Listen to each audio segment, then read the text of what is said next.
You will hear testimony from the gentleman that I have a great deal of admiration for in the next few days. The gentleman is from Sacramento. His name is Nathaniel Colley. Nathaniel Colley is a black lawyer. He was former general counsel of the NAACP. He was born in Alabama, came to Sacramento, opened up his law practice, and became truly one of the prominent lawyers in the United States. See, when an unknown comes before you, somebody has to go ahead of him and warn you that somebody is coming and describe it. When you come to the President of the United States, they just say, "Ladies and gentlemen, the President of the United States." A country lawyer from Sacramento comes, you need a big press release, a congressman to tell how great you are, and all the rest. Describing himself as a country lawyer, it's like we all look back on ourselves of where we came from. And for him, he's still that guy that came from Alabama. He saw himself as a small town guy, but he was playing in the big leagues. There's no question about that.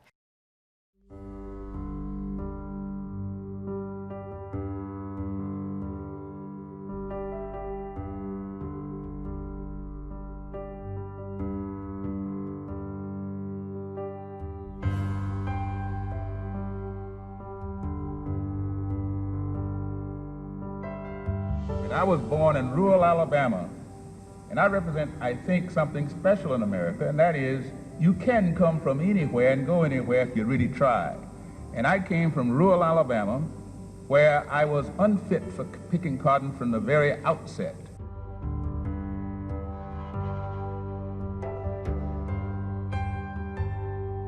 First, we're going to have to lay the facts on the line.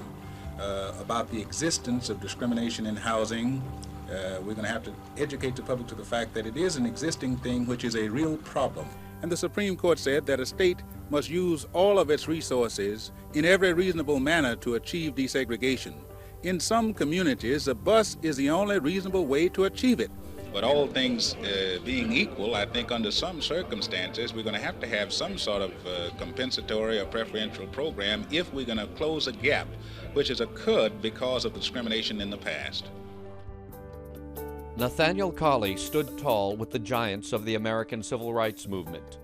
During a 43-year law career that spanned 7 California governors and 9 U.S. presidents, he played a vital role in ending the discriminatory practices of many institutions. His life's work transformed the city of Sacramento, changed the state of California, and impacted the country as a whole. Nat was a giant, there's no doubt about it. His impact was tremendous. When he walked into a room, he was the kind of person that people turned their heads and looked at. You know, he integrated the police department, he integrated the fire department, he made it easier for teachers to get jobs right here.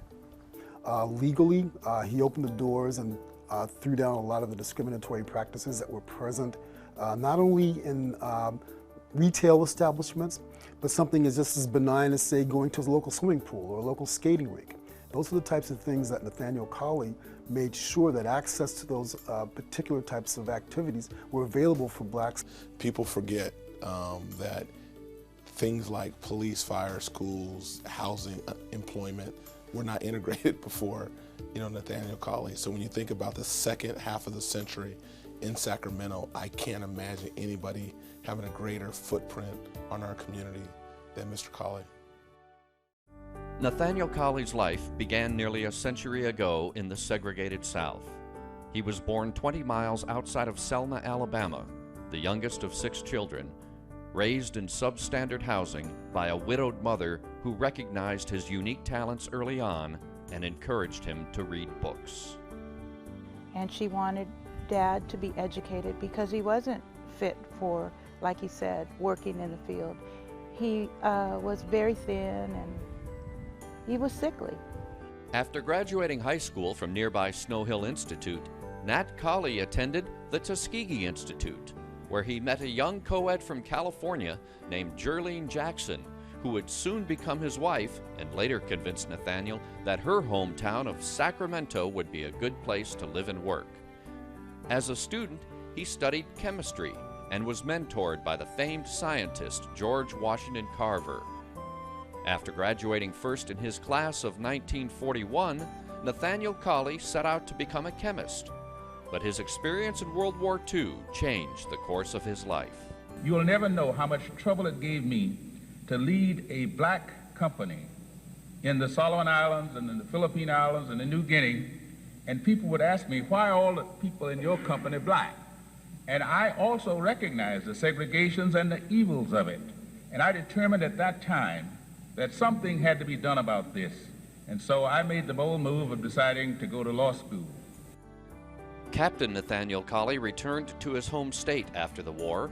He wanted to enter law school at the University of Alabama, but was turned away because he was black. Another door soon opened, this one in the Ivy League.